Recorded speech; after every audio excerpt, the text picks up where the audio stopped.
Hey, good morning. It's Patricia Murphy. It's Friday. This is Seattle Now.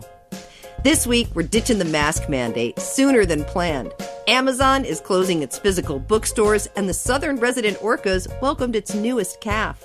KUOW's Paige Browning and Esmy Jimenez of the Seattle Times are here to break it all down. But first, let's get you caught up. Seattle Public Schools interim leader is a step closer to getting the permanent job. Brent Jones took over as superintendent when Denise Juneau resigned last spring. Seattle Times reports that the school board will hold a special meeting today to discuss his contract. Jones has support from community members and city leaders, including the mayor. If SPS doesn't go with Jones, they'll announce new candidates for the job next month. Pass holders at Crystal Mountain, start saving if you're planning for next season. The resort said yesterday the cost is going up, like way up. Seattle Times reports that an unlimited ski and snowboard pass will cost you nearly $1,700. That's a $700 increase over this year. And you'll be paying for parking, too. The news comes as Crystal also announced a $100 million 5-year improvement plan that promises trail upgrades, more rooms, and more parking. And here's some lighter news to start your weekend. Like, really light. We've made it through another big dark. Tomorrow night, we get our first 6 p.m. sunset of the year. And just a week later, thanks to daylight savings time, the sunset happens after 7. Well, it's Friday again. I was traveling back to Seattle this week and touched down in a torrential downpour. The first days of meteorological spring brought us more than 3 inches of rain. Monday was one of the wettest on record. Esmy Jimenez is here. She's a reporter covering mental health at the Seattle Times. Hey, Esmy. Hello, Trish. So glad you're here. And KUOW's Paige Browning is here. Paige, so great to talk to you. Hey, Trish. Glad to be here. I know it feels like every week we talk about the mask mandate, but you two, this is it. The big face reveal. Washington and King County will end their indoor mask mandates on March 12th. And, you know, I've stopped asking people if they're going to keep their masks on at this point. I'm going to wait for the surprise from you two when I see you. We have all been everyone's been waiting for this shift away from the pandemic, right? We've been going, when is this going to end? When's this going to end? Well, here's a little marker that public health officials and government officials think, okay, we're getting closer to something, to some sort of normalcy. But it sort of doesn't feel like the celebratory moment I thought it would be. It seemed in my mind like at some future date, it's going to be so safe that we won't need masks or vaccines. Well, the cases are still pretty high. So I don't know. This is the analogy I came up with in like 5 minutes, but sort of like we're on this long, uncomfortable road trip. We think we're getting close to the destination, so the seatbelts fly off.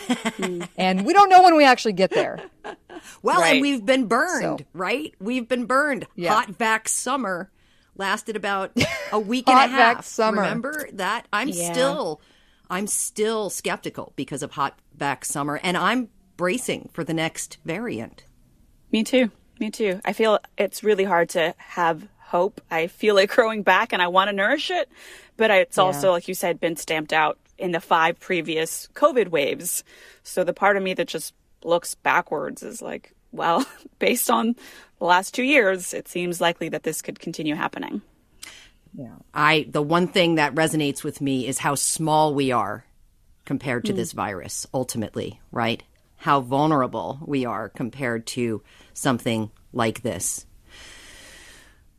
In other news this week, our heart is also with the people in Ukraine. And while the war is thousands of miles away, U.S. tech companies, including Microsoft, were drawn into the conflict this week. New York Times reporting that the company's Threat Intelligence Center flagged a never-before-seen piece of wiper malware that was aimed at Ukraine's government ministries and financial institutions. You two, this was super scary. It was playing out just north of Seattle at Microsoft.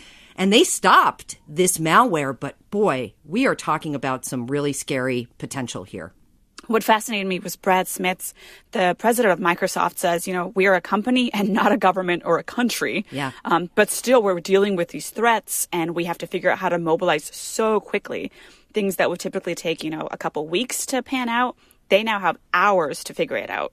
Yeah, and I always find it interesting to watch as corporations show leadership. And in this instance, leadership that aligns with what our government is doing, leadership in times of turmoil and war. And there are a lot of companies and government and military agencies in the Northwest that are experts on this stuff. We were reading it just reminds me of the reporting by Anna King, public radio reporter this week, reporting on radioactive waste and nuclear potential, and how much expertise and materials are in the Northwest and Washington. It's just a really interesting place to be, to watch what's unfolding in Ukraine and Russia. Yeah, yeah. And when you think about the threat of cyber attacks, even 60 Minutes this week was talking about the vulnerability of the U.S. power grid in this situation. The more electronically connected we are, the more reliant we are on electronic communication, the more vulnerable we become. And again, very interesting, the role of large tech companies like Microsoft getting involved effectively in foreign policy by making decisions about what's happening in their networks. Right. For people saying, social media is all just online and ignore it. I'm like, no, the fact that Facebook and Twitter have to protect Ukrainian officials from making sure their profiles aren't hacked. This is the war of the future. This is what this looks like now. Yeah, yeah. In a really touching note this week, the Kraken had the Ukrainian-born singer Roman Valchuk sing the Ukrainian national anthem before Wednesday night's game this week.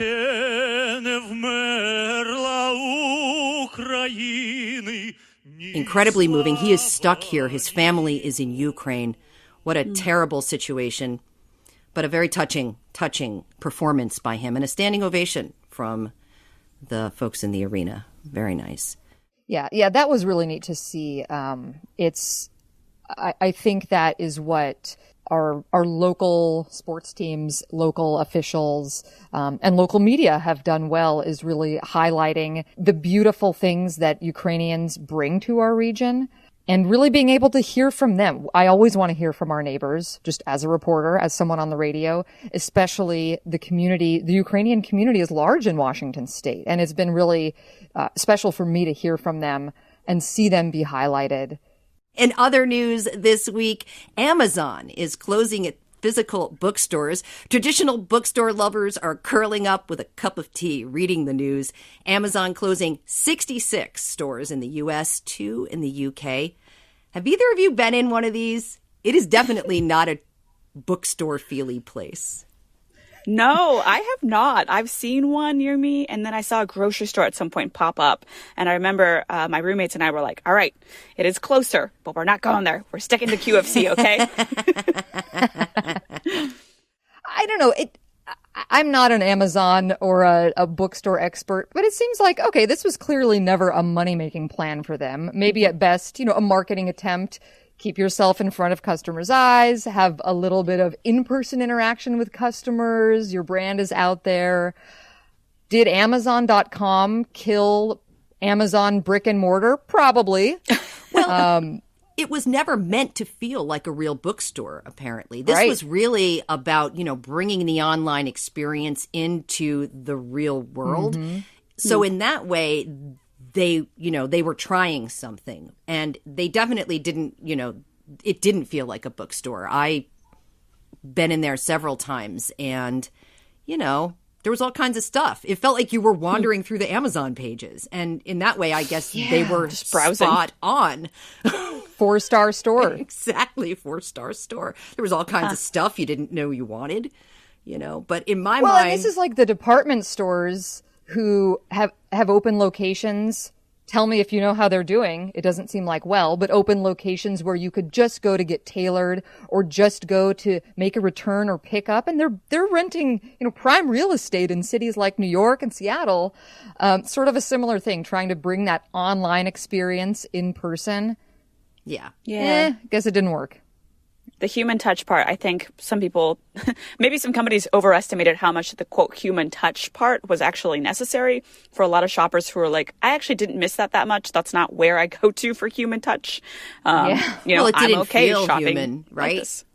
My bookstore smells like, you know, I hate to say that, half-price books got to smell like cats, you know? I mean, Yes.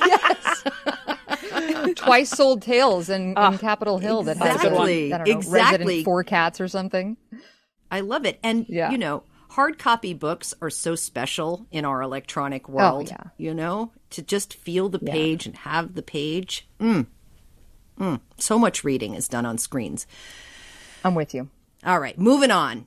Seattle Department of Transportation this week announced their Block the Box program is being activated. This is your final warning to stay out of the intersections during a red light, ladies. SDOT installed the cameras at 8 hotspot intersections. They're going to start giving tickets to people who drive in bus lanes and blocked crosswalks and intersections. All right, I know some of these. I've been stuck at a couple of them. Aurora Avenue North and Gaylor Street, 4th Avenue in Jackson. 5th and Olive, man, that one is hairy. That one can get hairy.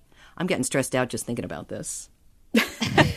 This is interesting because part of me, if I'm just thinking bigger picture about these block the box intersections, it's like, is this sort of a Band-Aid on a bigger problem, which is that the streets are just a little bit confusing? Maybe these are just not mapped out well, so cars are in the bus lane or in the crosswalk. But the problem's there, so we need to protect pedestrians. Yeah, I don't know how much this is going to impact congestion at the end of the day. I think traffic's still going to be as it is and always has been in downtown. But I mean, I really, really hope I get a warning first, right? And then it's $75. So I'm hopeful for that first warning. I've been yelled at by a cop. I have been yelled at. This is why I'm a little, like, I get very anxious now at yellow lights because I have to make a decision, right? Whether or not to blow through that. Because what has happened to me, and this is what happened, was it should have been okay. But the traffic stopped in front of me and I got caught out, right? I got caught out. I was trying to make a responsible choice. This cop came out. He yelled at me. He yelled at me. Oh my gosh. Whoa. He didn't ticket me. He just yelled at me. No ticket. Berated me. Stern warning. And then walked away. Wow. And from that point forward, whenever I get to the intersection, I'm like, So I'm either that person who is like sitting through the entire yellow light with my finger up going, yeah. I know. I'm going to sit through the yellow. That's how you know it's Trish driving by. The middle finger or the stop at the yellow page. I kid. I do not do that anymore. But, you know. Yeah. So I need your strategy. Do you blow through the yellows or do you wait? I just avoid downtown, period. I'll do the long way. I don't need to go down there. That's just a mess. I don't want to get yelled at by cops or by other people. And those tickets are pretty expensive, like $150. Like, no joke. No thanks. Do you fight the ticket when you get a ticket? Do you fight the ticket? I fight parking tickets, but I haven't fought anything else. Fight every ticket. Just do it. Fight every ticket. It's my motto. You'll always get a discount. That's my motto. You learned this here on KUOW. That's right. Well, there is. This is only somewhat related, but there is a Supreme Court ruling out. Washington Supreme Court ruling out this week for someone who did fight their ticket for one of the red light cameras, I think in a school zone. They fought the ticket and won at the state Supreme Court because they said, you caught me on one of the red light cameras that I think maybe was speeding in this case. But your camera was pointed incorrectly. And I wasn't actually in the illegal zone for speeding. And so it's thrown out. Interesting. See? Fight the ticket. I think there's one of those lights near KUOW now that I think of it. I think I've gotten some mail about that one. Yeah, I know where all the cameras are these days. All right, one last thing before we go. A piece of good news. Another Orca calf was born. J59 is the latest member of J-Pod, part of the endangered southern residents who frequent the Salish Sea. Now, you got to check out the photos from the Center for Whale Research. Yeah. Because, of course, who doesn't love a baby orca? You know? So adorable, cute. Adorable. They're red. They're pink. I mean, I loved it. I was trying to really focus on the bright part of it, which was that there's this new baby, right? Yeah. I saw that two other babies didn't make it, and so that was heartbreaking. But I was trying not to fixate on that. I did find myself too being like, okay, so this baby looks pretty small in this photo, but also whales are huge. So how big is this baby? And I looked it up. Baby orca is around 8.5 feet long and about 265 to nearly 350 pounds. Aww. So baby's big. Baby's not that small. Big baby. I love it. I love it. Dang. Mm-hmm. Yeah, I know. Like what you were saying, Esmy, you have to celebrate the joy in this story, which is there is now a new southern resident killer whale. Historically, and at least since 2008, about a third of the pregnancies have been successful. And that's what we just saw. 1 out of 3 was a success. What I think is cool, just as a whale nerd about this one, is it's in the same family lineage as, do you remember Granny? I do. I think it's J2. Yep, the oldest, I have to look that up. matriarch. The one that passed away. Exactly. It's in the matriarch of the J-Pod, which was sort of a celebrity in her time. Yeah. And died a few years ago, but is in that same family lineage. And conservation groups like to give these orcas sort of common names like Granny. This one's grandmother is Samish, and apparently the Samish people typically name the whales in this particular family. So, oh wow. Fun fact. I am holding out hope for this baby. I really am. I mean, let's keep it positive, because every newborn in that population can be hopeful. But like you said, Paige, we've got to temper that with the reality is that this is a wild situation here where not everything works in their favor. Mm-hmm. Yeah. And whenever there's a baby born, a baby orca, people and the internet just goes wild. And this was no exception. I saw so many tweets like, thank you for sharing this news. I'm so glad to see this news. I needed something like this. A lot of people just needed a win. Yes. And J59 brought it this week. Yeah. That'll do it. A baby orca will just brighten everyone's week, because you're like, I need something to hold on to. And gosh darn it, this baby whale is it. Good luck, J59. We are leaving it there, folks. Thanks to our guest, Esmy Jimenez. She's a reporter covering mental health for the Seattle Times, and KUOW's Paige Browning. Thanks, you two. Thanks for having me. You got it, Trish. Have a great weekend. Thanks for hanging out with us on Casual Friday. Caroline Chamberlain Gomez produced today's show. Matt Jorgensen does our theme music. I'm Patricia Murphy. Have a great weekend, man.